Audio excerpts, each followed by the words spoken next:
Alright. Oke. Halo, selamat sore semuanya. Selamat datang di Booking on Together edisi tahun 2022. Yay! I'm feeling 22. Jadi acara Booking on Together ini adalah book club ya, yang sudah diadakan dari akhir Agustus. I think was it August, Sunny? Apa September ya, something like that. Jadi dari tahun lalu. Jadi oke. Ada suara-suara, ada yang lagi motong keramik kayak, but hopefully that's okay. Jadi biasanya kami ketemu hampir 2 minggu sekali di minggu kedua dan minggu keempat tiap bulannya untuk membahas buku apa saja yang sedang kita baca ya. Jadi bukunya bebas, topiknya bebas, dan intinya sesi ini adalah sesi sharing mengenai buku atau hal apa yang sedang kita baca. Jadi nggak mesti buku fisik, tapi bisa juga e-book, audiobook,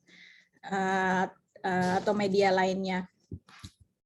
Oke, jadi untuk minggu ini kita berdua aja, saya Tiwi bersama dengan Bung Jati. Jadi kita akan langsung sharing buku-buku apa yang sedang kita baca. Mungkin langsung aja ke Bung Jati dulu ya. Lalu setelah itu giliran saya. Terima kasih. Over to you, Love.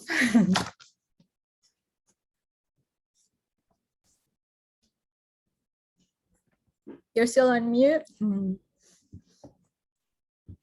Sorry. Jadi buku yang mau aku bahas judulnya The Price. Kelihatan nggak sih? Ya, kelihatan. Ya, ini aku share screen aja ya.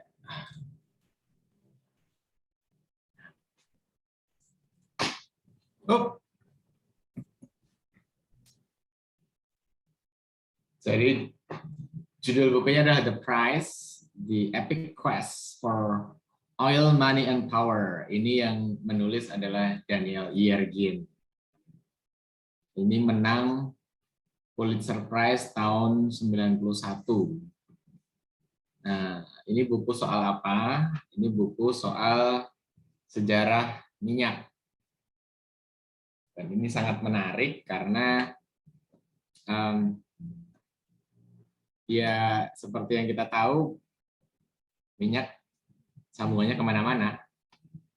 Jadi yang dari global wealth and powers sampai yang nyangkut ke global rivalries antar negara sampai yang berpengaruh ke global conflicts kayak di perang Irak kemarin.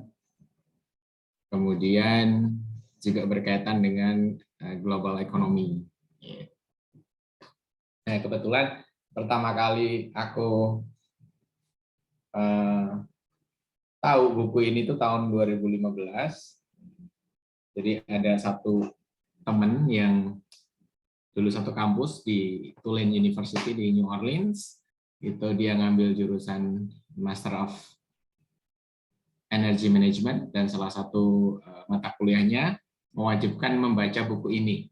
Gitu. Terus waktu dia baca, aku lihat dan kayaknya menarik karena ini sejarah dan berkaitan dengan minyak yang tentu saja kayaknya sedunia nyambung gitu. Akhirnya aku ikut beli, dari aku belinya tahun 2015, tapi baru baca belum lama ini. Jadi mungkin dulu sempat baca bentar, terus berhenti, istirahat lama, terus moodnya jadi beda, ketiban buku yang lain, terus kemarin baru disambung lagi, cuman karena buku ini tebal banget, aku belum selesai baca, jadi total halamannya kalau nggak salah 770-an, sekitar 773 halaman, itu terbagi dalam 37 bab, ada 5 bagian, 5 chapters. kebetulan aku baru baca satu bagian, jadi baru 8 bab pertama. Tapi kayaknya menarik untuk diulas karena banyak banget info yang terekam di situ. Jadi untuk nge-share dari cuma 8 bab ini sudah sangat banyak infonya. Jadi aku berencana untuk pertemuan berikutnya untuk seri kedua dan seterusnya. Nah, yang bikin penasaran awalnya gimana sih itu minyak kok bisa menggugah minat banyak orang, terutama para pengejar duit, para investor. Dari ceritanya di tahun 1850-an, jadi ada orang namanya George Picel, itu adalah profesor Greek sama Latin di Dartmouth College di New Hampshire. Terus dia profesor di kampus itu. Kemudian setelah beberapa tahun dia pindah ke DC, lalu ke New Orleans. Nah, waktu di New Orleans dia sempat jadi guru dan seterusnya gitu. Terus suatu saat dia sakit, karena dia sakit dia harus balik ke Dartmouth, pulang. Ketika pulang dia sempat melihat ada kayak orang cari minyak di satu penambangan, jadi kayak tambang kecil-kecilan. Kemudian dia sampai rumah, di sana ternyata ibunya punya obat, jadi obat minyak. Jadi minyaknya warnanya hitam, ditaruh di botol gitu. Nah, minyak itu adalah minyak yang berasal dari batuan. Dan ini berbeda dengan minyak-minyak yang lain yang sudah lazim mungkin beratus-ratus tahun gitu, kayak minyak dari tanaman ya, misalnya olive oil dan sebagainya gitu. Jadi termasuk kayak animal fat itu sudah tersedia pada waktu itu. Cuman minyak yang diambil dari batuan itu masih sangat jarang, sangat langka. Nah, tahun 1850-an ini minyak yang semacam itu dipakai untuk keperluan medis, jadi untuk obat-obatan, jadi kayak untuk obat sakit kepala, obat sakit perut, kemudian obat sakit gigi, kemudian dipakai untuk menyembuhkan luka di kuda atau di keledai. Dan cara menambangnya juga mungkin kayak orang nambang apa ya, emas di sungai gitu. Jadi disaring pakai kain, kemudian sudah akhirnya minyak yang dibutuhin itu dikumpulin. Nah, tentu saja dengan cara yang kayak gini itu hanya sedikit aja sih dapatnya. Nah, kemudian si Bissell ini tahu kalau minyak ini tuh kalau dibakar gampang banget gitu.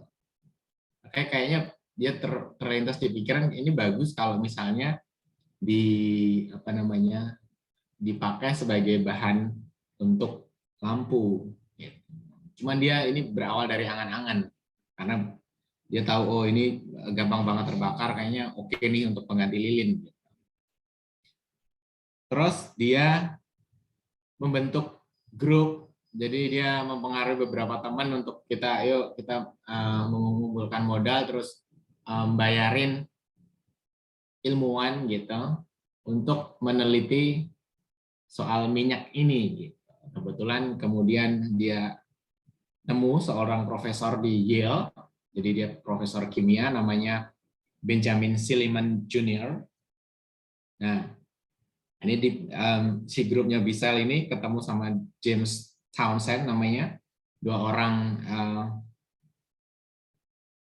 pionir dari grup itu, kemudian ngumpulin duit, ngasih atau menjanjikan si Benjamin Silliman, si profesor Yale ini sekitar $526 gitu. Tapi kalau pakai kurs sekarang sekitar kira-kira setara dengan $5.000. Terus permintaannya adalah tolong diteliti minyak, terus bagaimana produk minyak dari batuan ini supaya bisa menjadi lampu, jadi illuminant atau pelumas. Gitu. Kemudian si Benjamin ini menyanggupi. Akhirnya si Benjamin ini tekun meneliti dan kemudian setelah beberapa lama keluar hasilnya. Tapi ketika keluar hasilnya, laporan finalnya itu, si Bissell sama Townsend ini ternyata belum punya duit. Gitu. Jadi menjanjikan duit, tapi cuman ngomong doang, duitnya belum ada. Karena belum ada, belum dibayar, si hasil penelitian di Benjamin ini ditahan. Terus dia ngilang gitu. Jadi kayak presnya biar tahu rasa gitu. Nah, kemudian Bissell sama Townsend ini karena waduh udah ada hasil riset dan kayaknya prospeknya positif, tapi kok orangnya ngilang, akhirnya mereka kelabakan. Terus dari situ mereka makin serius kayaknya nih niatnya untuk menambang minyak dari batuan ini makin gede, dan kemudian mereka nyari semakin banyak orang, semakin banyak penyandang dana gitu. Akhirnya dapatlah duit terkumpul, kemudian dibayar. Setelah dibayar dapat hasil penelitiannya. Nah, hasil penelitian itu kemudian dipakai untuk cari ke sana sini. Nah, salah satu tambang yang sudah dikenal pada zaman itu ada di desa namanya Titusville, itu ada di Pennsylvania, di bagian sebelah barat utara, jadi di sebelah utaranya kota Pittsburgh. Ini jadi kalau jalur biru ini dari ini kota Pennsylvania, ini New York City.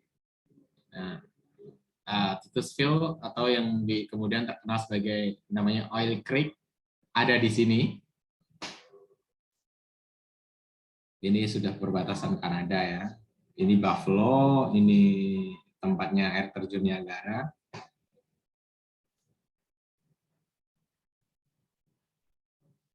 Kemudian PR selanjutnya dari grupnya Bissell ini adalah bagaimana menemukan orang untuk menambang di situ, yang mau ngedrill. Gitu. Kemudian mereka ketemu dengan orang yang namanya Edwin Drake. Dia datang ke Oil Creek di Titusville ini untuk menambang minyak. Nah, oleh orang-orang lokal di sana ada banyak penebang kayu. Ini orang ini dianggap gila, ngapain gitu? Minyak di situ kan cuma disaring dan mereka ragu apakah di dalam ada tersedia banyak materialnya. Tapi si Drake ini butuh orang lokal untuk membantu dia. Nah, supaya orang-orang lokal ini agak segan dan hormat, respect sama dia menciptakan sendiri nama untuk dia itu kolonel. Jadi Kolonel Edwin Drake. Jadi sebetulnya dia bukan dari militer, tapi supaya orang-orang lokal ini mau segan dan mau membantunya, akhirnya dia pakai istilah itu, pakai sebutan itu, terus ternyata emang benar orang-orang lokal mau bekerja sama dia. Terus kemudian dia datang ke Titusville itu 1857, belum ada apa-apa di sana, dia belum mulai juga belum. Terus kemudian tahun berikutnya dia datang lagi, ngedrill dan seterusnya. Terus baru tahun 1859 nemu minyak pertama dari situ yang dipakai alat berat, kemudian gali ya, kemudian dapat sumur pertama. Jadi sumur minyak pertama itu ditemukan akhir Agustus 1859 itu di Titusville, Pennsylvania. Kemudian dari situ ternyata hasilnya sesuai dengan prediksi atau riset dari Profesor Silliman yang dari Yale tadi. Kemudian ternyata produk minyak ini sangat laku.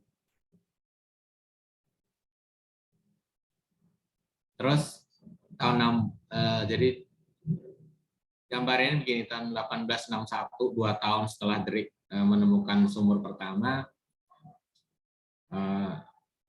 dijual harganya mulai tinggi, kemudian dalam 2 tahun ya, jadi antara tahun 1861 sampai 663 itu, setiap $1 yang diinvestasikan untuk penambangan minyak, untungnya $15.000. Jadi sangat menguntungkan, dan karena sangat menggiurkan, banyak orang yang kemudian datang ke situ dengan penambang masing-masing gitu. Jadi dalam waktu sekitar 2 tahun, bukan 2 tahun ya, dari tahun 59. Kemudian tahun 63 itu sudah ada 75 penambang di Titus Field atau di Oil Creek ini.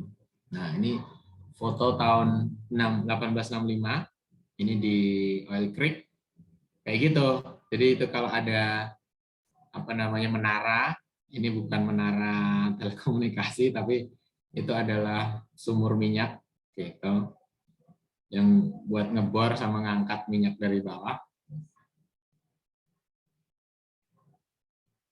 Ini luar biasa, fenomena ini terekam di media lokal dan ceritanya itu sampai ke seluruh negara gitu. Karena oke, ini temuan baru untuk keperluan sumber energi baru, dan orang berbondong-bondong ke sana.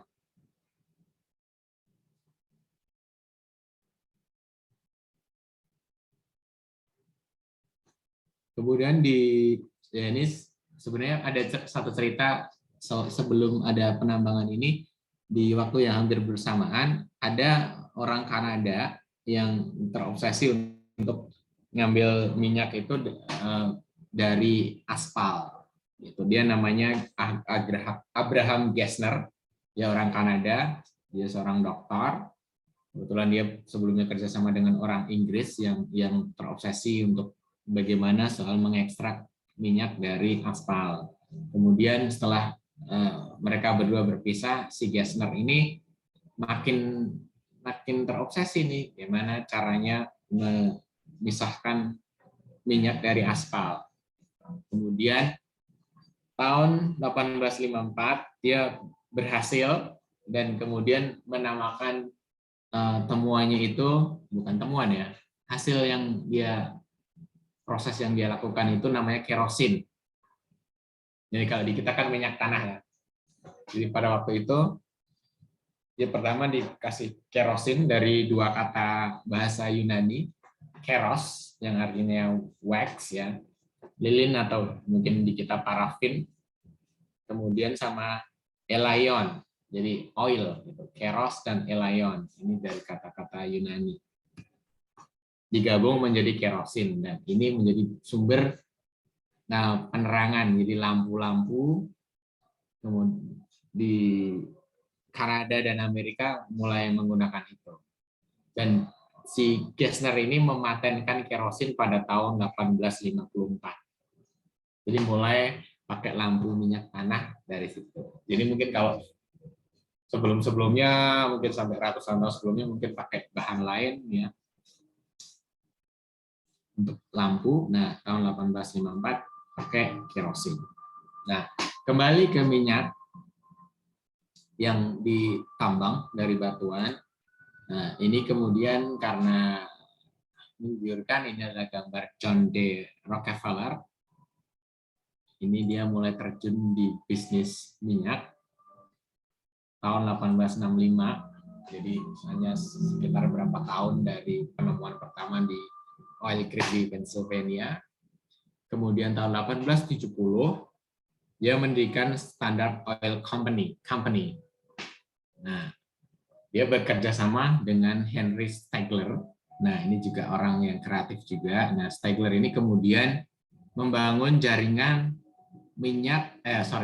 jaringan rel kereta api dari East Coast sampai ke Florida. Jadi dari New York sampai ke Florida, mungkin dari Boston, nggak tahu.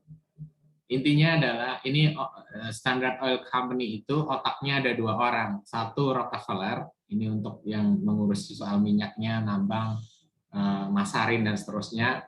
Kemudian yang Stigler itu dia mengurusi transportasinya. Sorry, Fegler, Henry Fegler. Nah, berdua ini campuran antara orang yang kreatif dan serakah itu tipis. Jadi mereka berdua mikirin caranya supaya bisa memonopoli perdagangan minyak di Amerika. Yang pertama ditemu, Fegler sudah membangun jalur transportasi kereta. Nah, kemudian dari situ, jadi kan penambang kan ada banyak nih, sampai yang di banyak tempat. Kemudian dia hampir semuanya pakai keretanya Fegler. Kemudian oleh Fegler, oleh Standard Oil, biaya sewa untuk kargo minyak itu dinaikin 2 kali lipat. Dari situ mereka merasa dicurangin, kemudian protes, kemudian mereka berseteru dengan Standard Oil yang pada waktu itu kemudian dikenal sebagai dalam tanda kutip oil war. Jadi sama produser minyak penambang di sana mereka bersitegang dengan Standard Oil. Nah, Standard Oil ini juga yang semakin dilawan semakin keras. Jadi bagaimana caranya supaya memonopoli? Mereka bikin sindikat, kemudian si Rockefeller itu punya anak buah yang bisa dibilang menyamar sebagai agen refinery sama penambang, seolah-olah independen, jadi kayak investor begitu. Kemudian mereka membeli perusahaan-perusahaan minyak saingannya tanpa bilang bahwa mereka itu orang Standard Oil. Dan akhirnya beberapa dijual ke anak buahnya Rockefeller tanpa tahu bahwa yang membeli adalah seterunya itu. Jadi begitu kejual, ya udah, akhirnya kan diam-diam dimasukin ke Standard Oil. Akhirnya pelan-pelan, bukan pelan sih, lumayan cepat. Gitu. Tahun 1879, hanya 9 tahun setelah Standard Oil berdiri, mereka menjadi penguasa industri minyak di Amerika. Jadi kayak mencapai monopolinya. Jadi pada zaman itu Rockefeller menjadi orang paling kaya di Amerika. Jadi mungkin di dunia mungkin. Jadi kayak ini setara dengan Jeff Bezos atau Elon Musk sekarang. Itu kayaknya sangat kaya. Karena semua orang beli minyak ya untuk penerangan dan seterusnya.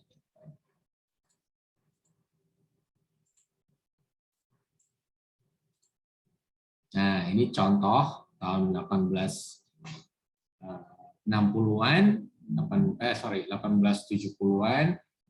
Jadi minyak itu ditaruh di kereta, ya itu ada ini di Standard Oil Company, minyak ditaruh di sini, ditarik di kereta yang ditarik oleh kuda. Jadi ini keliling ke rumah-rumah, ada ke toko-toko, mereka yang mau beli silakan. Di delivery-nya pakai kereta kuda pada zaman itu. Dan ini udah di mana-mana.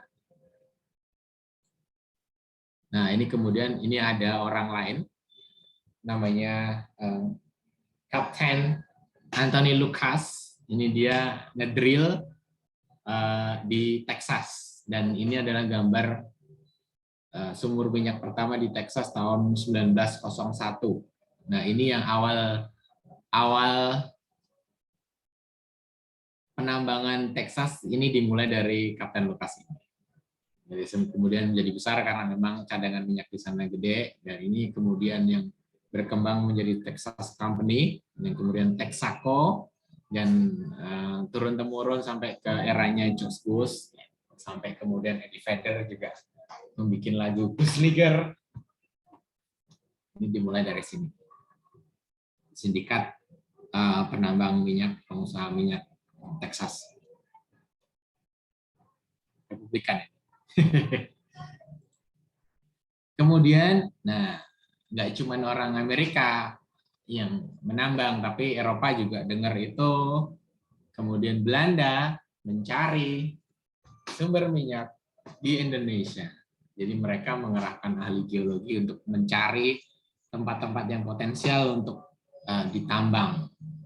Nah, kemudian sumur pertama yang bisa menghasilkan adalah di Telaga Said di dekat Pangkalan Brandan di Sumatera Utara. Ini adalah salah satu gambar di sana. Gitu. Tapi gambar ini berbeda dengan gambar yang ada di buku karena agak susah nyari gambar buku. Jadi ada satu gambar di buku ini yang menggambarkan, ada satu foto yang menggambarkan kondisi sumur minyak di Telaga Said itu yang di tengah hutan di Sumatera. Ini salah satu ilustrasi, tapi ini emang beneran di Indonesia. Kemudian, nah ini di tengah hutan ini kayaknya di Telaga Said. Entah ini yang di Sumatera atau mungkin gambar di Kalimantan, tapi yang pasti ini adalah penambangan oleh Hindia Belanda yang kemudian diserap oleh perusahaannya yang dulu namanya Royal Dutch, jadi dari kerajaan Belanda yang kemudian berapa puluh tahun kemudian bergabung. Jadi ini tahun 1885. Jadi kemudian mereka bergabung dengan merger dengan Shell. Shell itu perusahaan minyak dari London. Kemudian bergabung menjadi Shell Royal Dutch. Tapi ini proporsinya lebih banyak Belandanya gitu. Jadi kalau orang bilang Shell itu perusahaan dari Belanda. Ini tahun 1885 di Indonesia. Terus di Amerika sendiri dengan adanya minyak yang kemudian bisa dipilah-pilah menjadi beberapa macam, kemudian selain untuk penerangan juga untuk bahan bakar kendaraan. Nah, ini yang kemudian menginspirasi Henry Ford. Ini menemukan atau menciptakan mobil pertama di dunia. Ini namanya quadricycle. Jadi kayak namanya masih berbau bicycle gitu. Tapi karena ada 4, makanya ini namanya quadricycle. Nah, ini adalah mobil pertama. Jadi kendaraan yang memakai bahan bakar. Nah, ini awal banget, ini masih sangat kuno. Jadi ini 1896. 3 tahun sebelum AC Milan dan FC Barcelona didirikan. Jadi ini kayaknya nih nggak tahu nih apakah mesinnya, kayaknya mesinnya di sini ya. Ya ini adalah mobil pertama dari kendaraan dengan bahan bakar minyak dari ciptaannya Henry Ford Company 1896. Lalu kemudian semakin berkembang. Nah ini sudah mulai prototipe mobil yang seperti sekarang.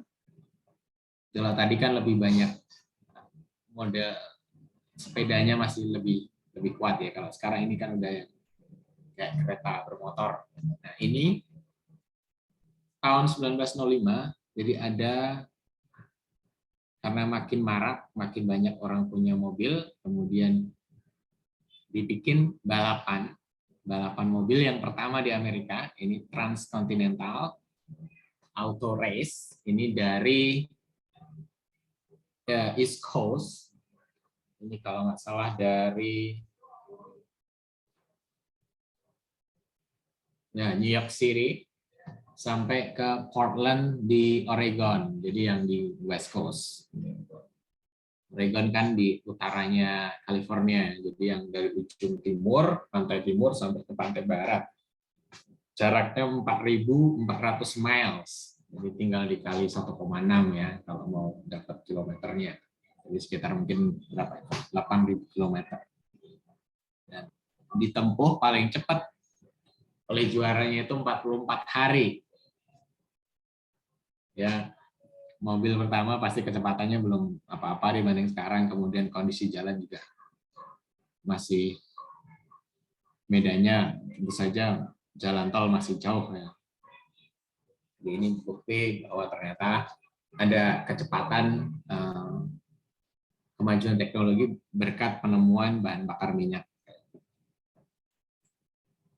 Nah, ini kemudian orang kesuksesan Inggris Amerika itu menginspirasi, Amerika dan Belanda menginspirasi orang Inggris untuk mengeksplor lebih jauh. Kalau Shell kemudian bergabung dengan Royal Dutch, maka kayak pemerintah Inggris mengirim agennya untuk cari sumber lain yang bisa dipakai untuk orang-orang Inggris. Nah, ini ada namanya geolog George Reynolds. Ini dia di Persia, dan akhirnya setelah berapa tahun di situ menemukan sumber minyak pertama di Timur Tengah.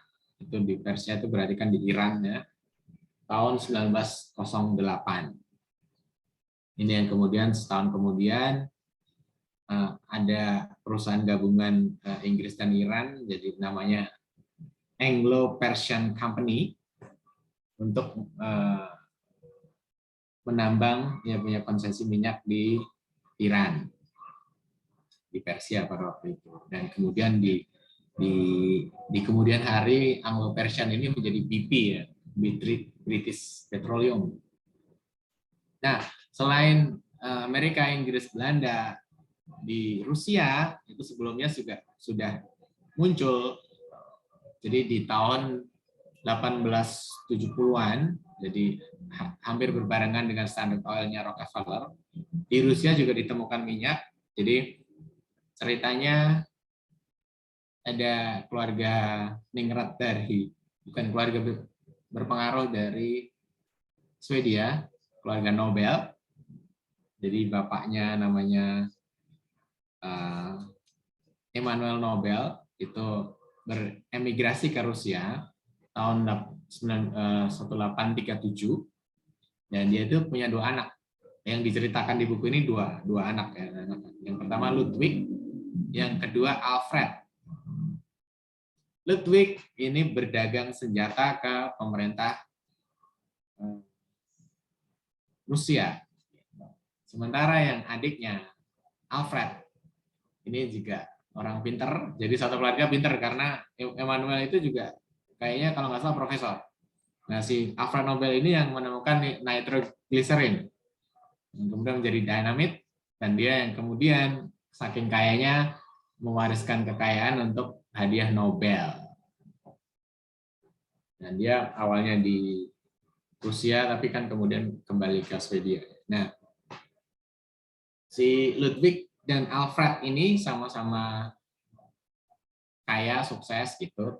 Terus tadi aku sempat bilang anak cuma 2. Anaknya ada satu lagi. Yang anak yang ketiga tuh namanya Robert. Nah, Robert ini tidak sesukses 2 orang saudaranya.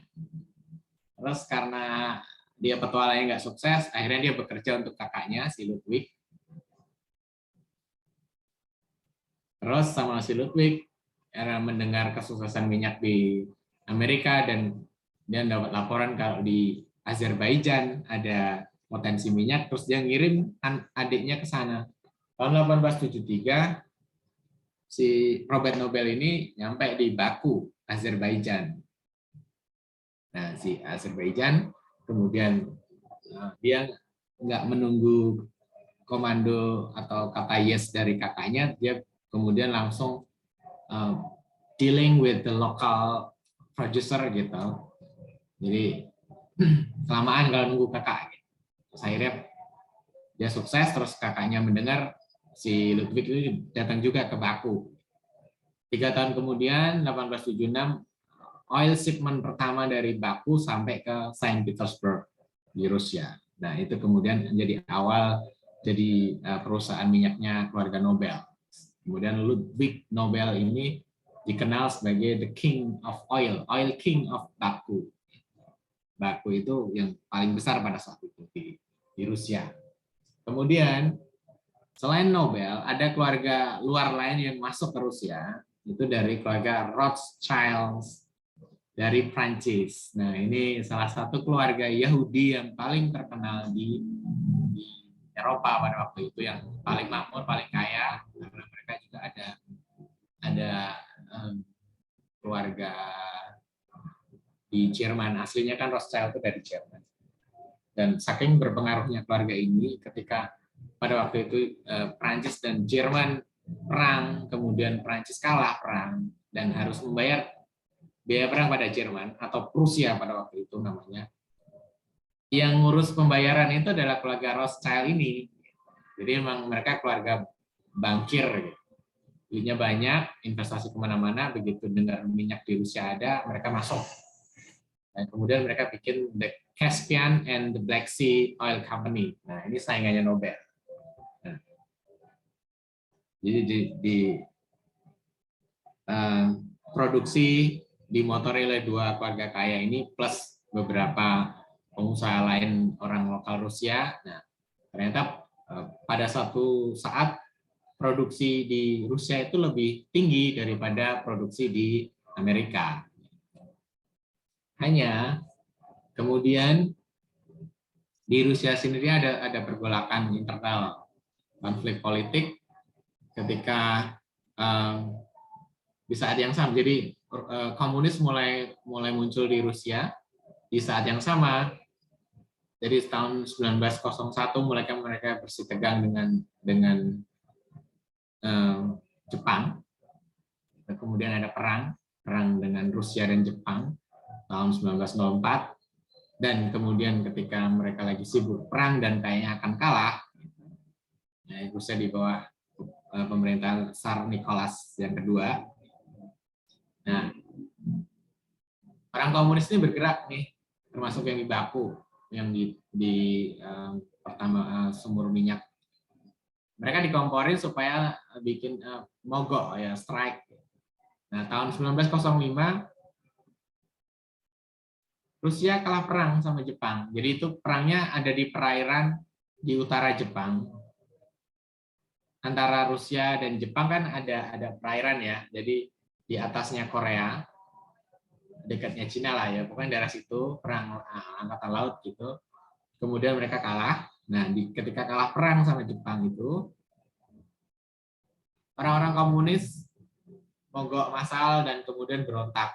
Nah, sumur minyak di Baku itu tahun 1905 dibakar habis sama orang-orang komunis, dan yang ngomporin adalah Stalin, Joseph Stalin, dan langkah itu dipuji oleh Vladimir Lenin. Jadi revolusi Rusia yang kemudian mengubah jadi kerajaan menjadi komunis itu tahun 1917. Tapi oleh Lenin, kejadian 12 tahun sebelumnya, tahun 1905 itu adalah dia istilahnya jadi kayak the great rehearsal. Jadi kayak ini uji coba yang keren ini, yang itu yang bikin Stalin.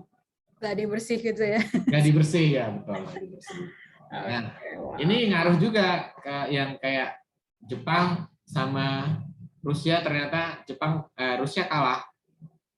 Jepang ini makin pede nih gitu. Yang semula kayak orang Rusia terhadap Jepang itu rasis, bahkan kaisarnya sempat bilang kalau orang-orang Jepang itu monyet gitu. Nah, dari situ Jepang kan semakin ngerasa nggak kalah dengan yang lain, terus makin pede, tapi kemudian PD-nya kebablasan kan, mereka kemudian menginvasi Manchuria dan seterusnya yang kemudian berefek berantai ke Perang Dunia Kedua di Asia Timur.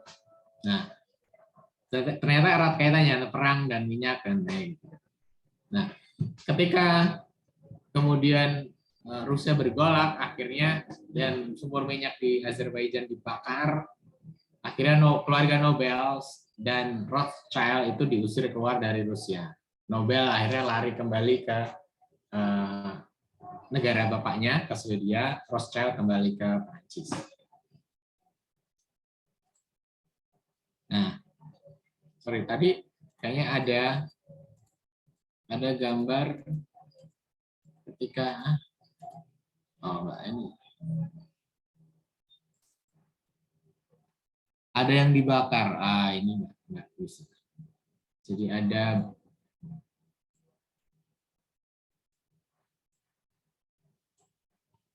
batu. Nah, ini dulu foto ketika sumur ladang minyak di Baku, Azerbaijan dibakar oleh orang-orang komunis nih. Jadi segini gedenya. Fotonya masih yang awal banget yang di Amerika itu loh. Yang mana? Sumber minyak pertama di Amerika yang dari kayu. Jadi masih ya? Belum ya? Ini aku buka, ini belum keluar kan? Belum. Masih. Di tampilanku masih yang ini ya? Masih yang sumber minyak pertama di. Nah, ini this is Texas Co. Oke, sebentar. Ini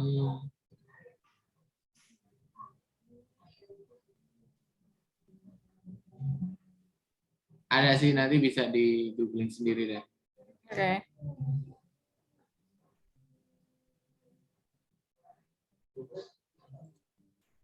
Ya, masih yang pemilik Texas Co.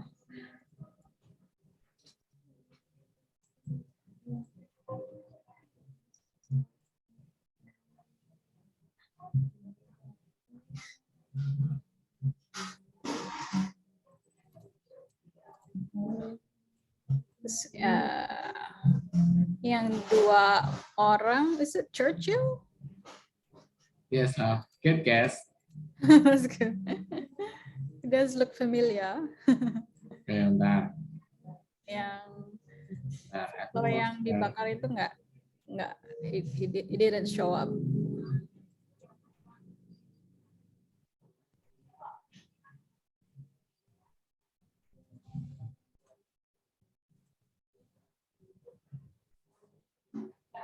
Wait.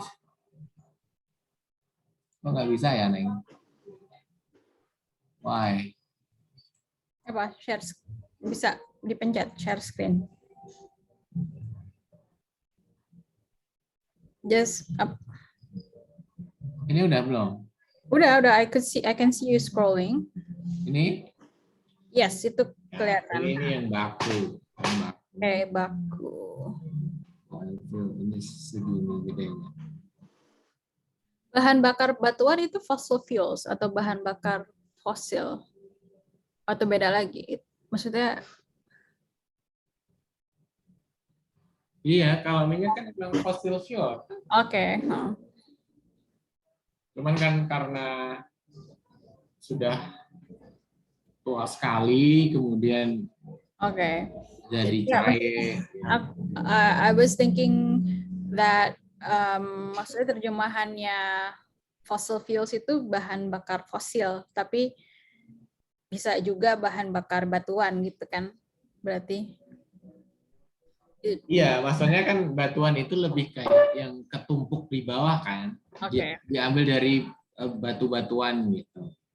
Orang yang tahu pertama di Oil Creek taunya itu munculnya dari batuan kan, padahal kan emang mungkin dari jenazah dari kayak dinosaurus atau tumbuh-tumbuhan yang sudah sangat lama gitu. Akhirnya kemudian ketika ditambang jadilah seperti minyak yang mengalir. I see. Oke.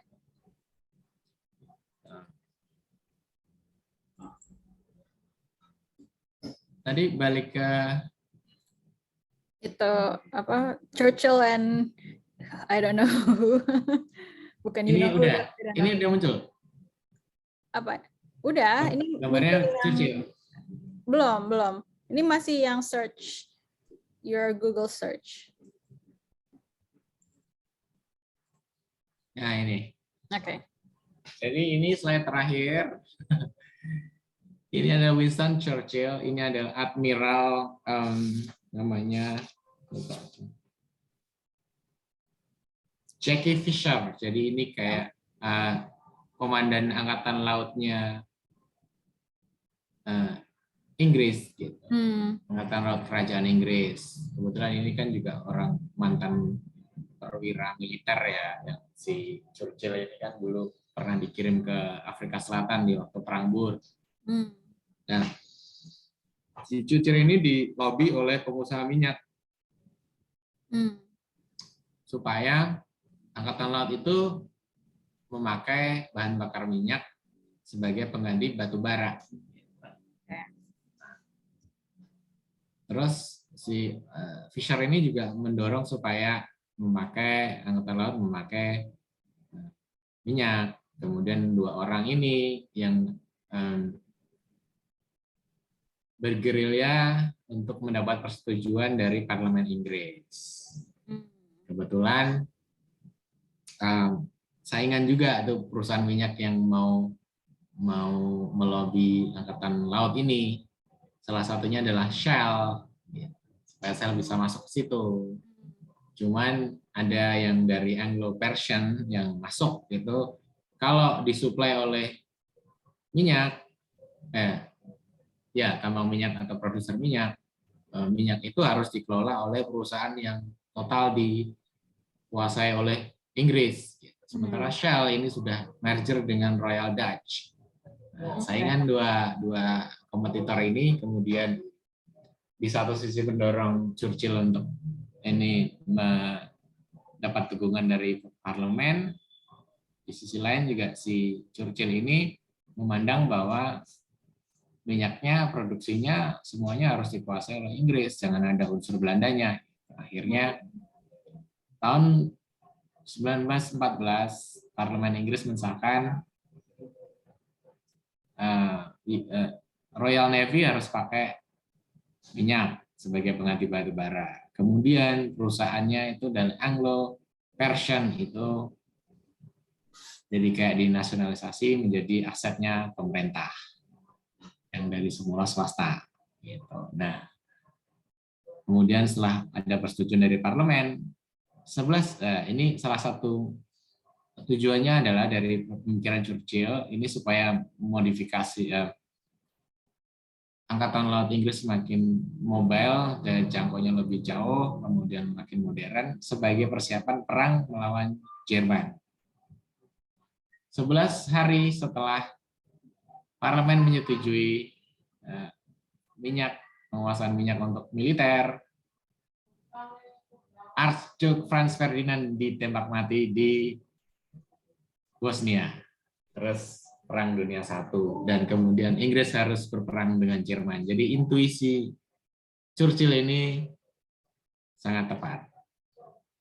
Nah, karena mobilisasi dari Angkatan Laut Inggris menjadi lebih gesit dan seterusnya dengan memakai bahan bakar minyak. Nah, itu adalah bagian terakhir yang kubaca dari buku ini. Jadi masih baru chapter pertama bab ke-8. Baru 147 halaman, masih sekitar 600 lagi.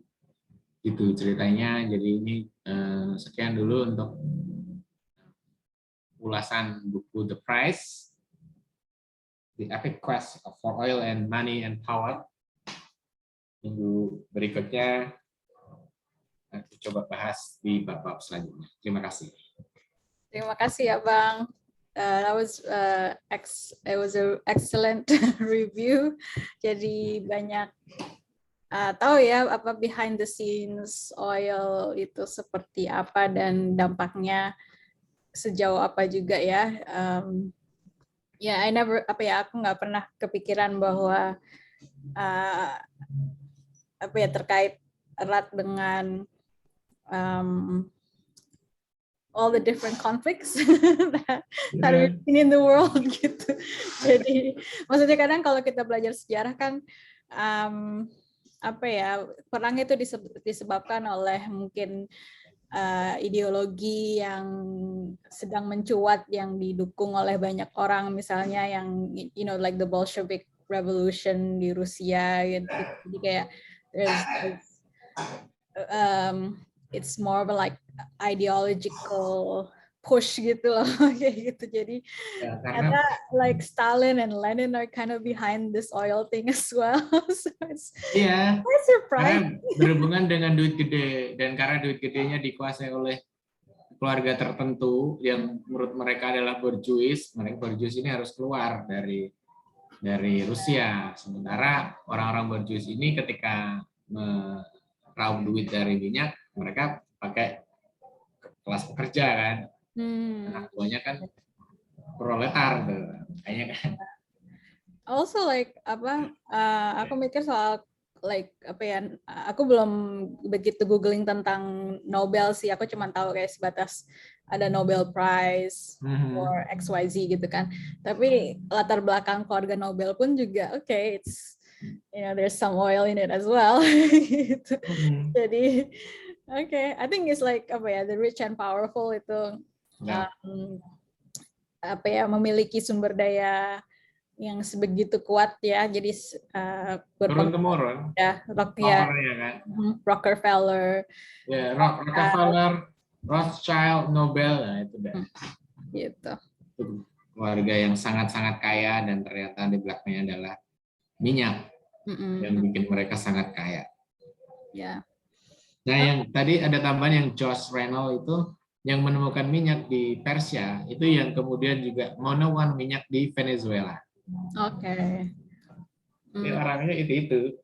Oke. So same clan, same secrets aja. Same discoveries, and ini tujuannya sama ya, minyak dan duit. Minyak dan duit. Oke, anyways. Dan militer juga yang memang tujuannya salah satu ketika perang, salah satu sasaran strategisnya adalah ladang minyak. Kayak Jepang ketika ke Indonesia nyerangnya, mereka itu nyerangnya di Kalimantan. Yang diserang adalah tambang-tambang kayak di Tarakan dan seterusnya. Sebelum nyerang kota-kota strategisnya India Belanda. Oke. Yep. Itu dari aku, terima kasih. Oke, terima kasih banyak Abang. Sekarang giliran aku. Aku nggak ada PPT, jadi ngobrol aja langsung. Hopefully I make sense. Hopefully semoga apa yang aku ceritain jelas dan lancar ya. Jadi buku yang aku mau share untuk sore ini adalah bukunya Husain Jafar Al-Hadar, atau kalau di YouTube dan sosmed lebih dikenal sebagai atau dengan sebutan Habib Hussein. Jadi ini judulnya Tuhan Ada di Hatimu. Jadi ini aku bacakan yang di atas. Tidak di Ka'bah, tidak di Vatikan, atau di tembok ratapan. Jadi buku ini aku baca akhir Desember kemarin, jadi pas lagi perjalanan dinas. Jadi kalau lagi jalan gitu, aku suka baca buku yang khususnya buku-buku yang mudah dibawa. Jadi buku seperti yang sudah ditulis oleh Habib Hussein kita. Aku tahu Habib Hussein dari video-video di YouTube-nya, seperti videonya dengan Gita Savitri, dan juga video-video ceramahnya yang lain, yang menurutku sosok Habib Hussein ini sangat fresh, khususnya di era sekarang yang begitu derasnya informasi yang masuk. Jadi sangat it's very refreshing to have someone like Habib Hussein ini yang lebih jernih melihat segala macam fenomena, tapi juga bisa berdakwah dan menyampaikan pesan-pesan dengan ringan, dengan baik dan menyenangkan. Jadi hal itu sangat berhubungan dengan apa yang ada di buku ini. Jadi buku ini sebenarnya lebih kayak back to basics of Islam ya, in a way itu yang aku mikirnya seperti itu. Jadi ada beberapa bab membahas berbagai macam hal, antara lain bagaimana menyikapi perbedaan, bagaimana bagaimana dengan bijak menyebarkan kebenaran gitu, bagaimana menunaikan misalnya hak asasi manusia, dan juga menyoroti kesalahkaprahan ya soal bagaimana hak asasi manusia itu dipandang. Dan juga ada hal-hal lain terkait misalnya bagaimana memandang musik dan film, terus dan bagaimana ngecek kayak hoax dan lain-lain. Dan di bab terakhir yang paling berkesan buat aku adalah mengenai bagaimana menjadi Muslim yang moderat, seperti itu. Jadi it is a very back to basics kind of book. It's ringan sekaligus dalam. Aku berharap sih bisa lebih dalam lagi, tapi untuk kayak buku like a 101 back to basics ini sudah sangat lebih dari cukup. Jadi malah kayak nagih gitu untuk aku khususnya untuk belajar lebih dalam lagi. Jadi mungkin a few key things that really resonated with me atau hal-hal yang sangat berkesan buat aku adalah ketika membahas soal perbedaan pendapat atau perbedaan mazhab gitu-gitu. Jadi kan tidak jarang sekarang ini misalnya ada yang beda dikit langsung dicela atau ada yang beda dikit langsung malah dianggap kafir gitu. Jadi buku ini malah meluruskan hal itu. Jadi sebenarnya intinya kita nggak boleh tidak boleh mencaci maki, kita tidak boleh tidak menghargai gitu. Jadi ketika ada yang berbeda ya harusnya kita lebih woles aja gitu, lebih slow untuk memahami pesan apa sih yang sedang disampaikan, bukan fokus pada siapanya. Jadi bukan fokus pada atribut orang itu gitu, apakah dia pakai sorban atau enggak, atau dia pakai jilbab atau enggak gitu. Jadi that is really that's really important message. Itu pesan yang sangat penting. Dan itu nyambung dengan bagaimana baiknya menyampaikan kebenaran, entah itu dari kitab suci atau dari hadis dan sebagainya. Nah, di sini ditekankan bahwa dalam menyampaikan hal yang baik pun harus dengan cara yang baik gitu, dengan cara yang indah gitu. Jadi menyampaikan kebenaran bukan lantas kita meremehkan orang lain, bukan berarti kita akan nyalahin orang itu bodoh atau apapun itu. Jadi gimana caranya kita mengemas sesuatu dengan indah. Nah, ini maka dari itu dakwah juga menurut Habib Hussein juga bisa melihat nih dari cara menyampaikan misalnya dengan sesuai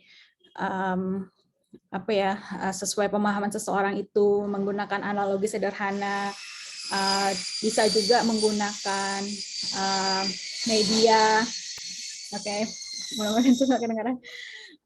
Bisa juga menggunakan media seperti musik atau intinya membuat suatu hal yang menyenangkan supaya mudah diterima oleh orang lain.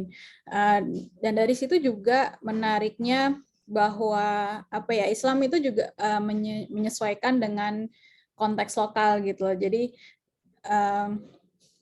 kayak di sini Habib kan beliau orang Arab gitu, tapi beliau merasa harus gimana caranya adaptasi dengan lingkungan sekitar. Jadi biar nggak kelihatan Arab tuh gimana sih supaya bisa masuk ke lingkungan sekitar gitu, kayak gitu. Jadi bukan yang harus menunjukkan kearapannya gitu, tapi sebaliknya bagaimana menyesuaikan dengan lingkungan sekitar dia gitu. Jadi it's refreshingnya di situ gitu. Mungkin ustadz-ustadz lain yang pengen kelihatan Arab gitu, tapi beliau malah sebaliknya gitu. Dan aku perhatiin juga di videonya kan dia juga pembawaannya santai, jadi kayak di videonya dakwahnya sambil pakai hoodie, ya pakai ada peci lah, tapi he's like wearing a hoodie, jadi kelihatan kayak orang kebanyakan yang kita mudah relate gitu sih. Gitu. Jadi antara lain juga ngebahas atau menanyakan kembali gitu, apakah Tuhan itu perlu dibela gitu kan. Bagaimana kalau ada yang menistakan agama gitu. Jadi bagaimana menyikapi hal-hal itu yang beliau tulis dengan dengan begitu ringan tapi juga sekaligus dalam. Jadi beliau mengambil entah itu hadis atau dari ayat Al-Quran, jadi untuk menguatkan argumennya bahwa kita perlu berhati-hati bagaimana menyikapi sesuatu gitu kan. Kita sudah ada contoh dari Nabi kita gitu, di mana untuk bersikap keras sekalipun itu kayak itu menjadi hal terakhir yang dilakukan atau last resort gitu sih, kayak gitu. Jadi it's really good how he explained that gitu. Jadi kita harus hati-hati. Jadi karena intinya Tuhan itu nggak perlu dibela gitu sih, kayak gitu. Jadi jangan sampai kita akhirnya menyakiti orang lain atau menistakan atau meremehkan agama lain hanya karena kita merasa mengatasnamakan Tuhan gitu. Terus bab terakhir sih ngebahas tentang yang menurut aku cukup berkesan adalah mengenai hak asasi manusia. What was interesting was that hak asasi manusia kan kadang identik dengan Barat, padahal itu merupakan satu hal yang salah kaprah gitu loh. Justru menariknya di sini dibilang kayak dari dunia Barat ya, ilmuwan itu belajar soal hak asasi itu justru malah dari Islam gitu. Jadi sebenarnya like this dichotomy of West East and all that itu nggak bisa sehitam putih itu gitu. Actually it's much more than that. Maksudnya banyak hal yang sudah tercampur anyway gitu sih, kayak gitu. Jadi mungkin values-nya berevolusi seiring waktu gitu. Nah, malah yang ditekankan adalah kadang ketika kita menuntut hak, kita malah lupa pada kewajiban kita gitu. Jadi kita jadi di buku ini mengingatkan kembali untuk melihat wajib asasi manusia gitu, atau WAM yang disingkatannya di sini. Jadi hal sederhana seperti ya sebelum kita nuntut orang lain menghormati kita, ya kita harus menunaikan kewajiban kita untuk menghormati orang lain, untuk memastikan apakah orang lain nyaman dengan kita gitu misalnya, atau menunaikan tugas-tugas kita. Dan dari wajib asasi manusia itu juga nyambung ke dua konsep yang baru juga bukan baru sih, lebih ke it's a bit, how would I say it, yang I think it's worth yang patut untuk diperkuat lagi, yaitu wajib asasi semesta gitu. Jadi kewajiban apa yang telah kita lakukan untuk alam semesta raya kita gitu sih, kayak gitu. Jadi apakah kita sudah kalau aku sih aku mikirnya ke arah misalnya lingkungan, iklim gitu ya. Jadi atau perubahan iklim. Jadi bagaimana sebagai manusia yang memang diutus untuk menjaga alam semesta ini, like apakah kita sudah menunaikan kewajiban itu gitu. Dan terakhir adalah wajib asasi Tuhan gitu. Jadi kewajiban kita terhadap Tuhan, have we done that gitu. Jadi itu it's quite itu agak dalam banget ya. Sebagai pengingat kita untuk khususnya aku untuk terus menunaikan kewajiban tersebut. Oke, dan mungkin yang beberapa bab terakhir juga ngebahas soal yang balik tadi kayak musik, film, dan sebagai media dakwah gitu. Jadi intinya Habib menyetujui atau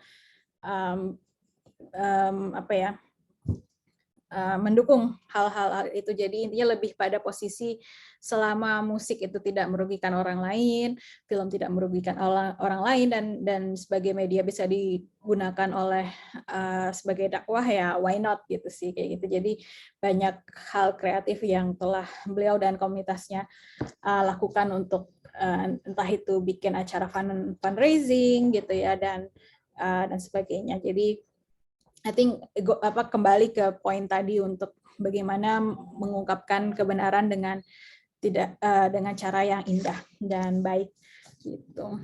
Terus I guess yang terakhir yang mau aku bahas adalah soal Islam moderat. Nah itu kan kita mungkin sering dengar nih Islam moderat, Islam Nusantara, whatever, all those different labels, dan jujur aku juga yang apa sih maksudnya kayak gitu loh. Jadi di bab terakhir ini Habib Hussein mengklarifikasinya dengan sangat baik gitu. Jadi intinya agama Islam itu pastilah moderat. Jadi tanpa perlu dimoderatkan, agama Islam itu pasti moderat. Dan tidak perlu diberi predikat kata moderat. Jadi jadi intinya tidak ada sebutan Islam moderat. Nah, yang benar adalah Muslim moderat gitu. Jadi yang perlu menjadi moderat atau diupayakan untuk bersikap moderat adalah umat Islam itu sendiri gitu. Dan beliau ini merujuk pada surat Al-Baqarah ayat 143. Jadi di mana Allah berfirman, dan demikian pula kami telah menjadikan kamu dalam kurung umat Islam, umat yang adil, dan pilihlah agar kamu menjadi saksi atas dalam kurung perbuatan manusia, dan agar Rasul dalam kurung Muhammad menjadi saksi atas dalam kurung perbuatan kamu. So that really cleared up a lot of misconceptions for me, nge-clearin banyak hal yang aku selama ini bertanya-tanya. Jadi intinya sih, dan ini paragraf selanjutnya menyimpulkan dengan sangat baik. Jadi kalau ada ini di sini saya kutip. Di sini aku kutip, kalau ada yang bilang bahwa sering kok ada orang melakukan tindak ekstremis dengan bawa-bawa ayat. Kita harus paham bahwa ayat itu justru menjadi tak moderat karena dia yang bawa. Di tangan ulama lain, ayat itu moderat-moderat aja. Artinya yang tak moderat bukan ayatnya, tapi tafsir orang itu atas ayat tersebut. So, mungkin dengan kutipan itu, ingin aku simpulkan bahwa kembali lagi ke kita ya sebagai umat Muslim, sebaiknya ya mesti berhati-hati, dan juga berhati-hati dalam menyampaikan kebenaran, berhati-hati dalam membaca informasi gitu. Jadi jangan sampai jangan sampai aku dan orang-orang di sekeliling kita menjadi berlebihan ya dalam segi perbuatan dan lain hal. Mungkin itu dulu sharingnya untuk buku ini. Highly recommended, ringan sekaligus dalam, dan semoga ada buku-buku dari beliau lagi yang sama bagusnya. Terima kasih. Thank you, Nay. Ini Hussein Jafar ini punya YouTube ya, kalau nggak salah ya? Ya, ada YouTube channel. Oke. Ya, pernah ngobrol sama aku seringnya nonton video anaknya Cak Nun itu. Ya. Siapa? Cak Nun. Anaknya Abraham. Maybe. Aku nontonnya dia sama Gita Savitri. Because they were. Kalau dengar buku ini kayaknya harus lebih banyak orang yang baca buku itu ya. Betul. Ya kan? Supaya menurunkan tensi Betul. orang kita ya, yang gampang tersulut. Yes, jadi dia ngajak slow sih gitu. Hanya. Jadi jangan apa ya, jangan gampang tersinggung, jangan dikit-dikit dianggap menistakan, whatever itu sih kayak gitu. Atau ya intinya itu sih mengajak kita untuk lebih kalem.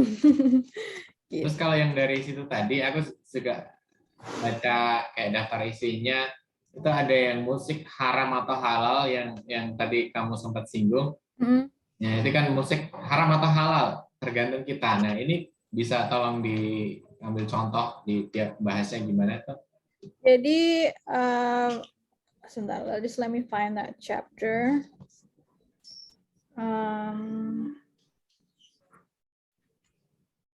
Oke, jadi misalnya nih ya.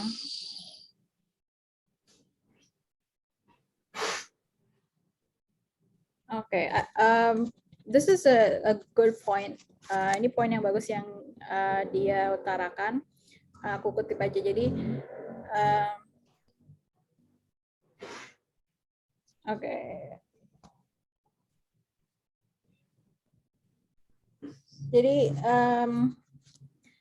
Jadi kita perlu menganggap musik sebagai sebuah media. Ya kan, pada dasarnya kan musik adalah media kan, tinggal siapa yang pakai gitu kan. Jadi sebagai sebuah media, musik tidak bisa dihukumi apa-apa. Seperti pisau, apa hukumnya? Tidak ada. Ia menjadi haram kalau digunakan untuk menyakiti orang lain dan halal di tangan emak-emak yang menggunakannya untuk memotong buah guna disajikan bagi masyarakat yang sedang maulidan di kampung. Begitu juga dengan musik gitu. Jadi that's a good analogy, perbandingan yang bagus. Nah, di selain itu Habib Hussein juga menyarankan kita membaca semua argumen dari ahli-ahli fikih itu untuk melihat dari segi yang menghalalkan, yang mengharamkan, dan memakruhkan gitu sih. Jadi di sini disebut mereka yang mengharamkannya antara lain mazhab Hanafi, Syekh Al-Islam Alauddin.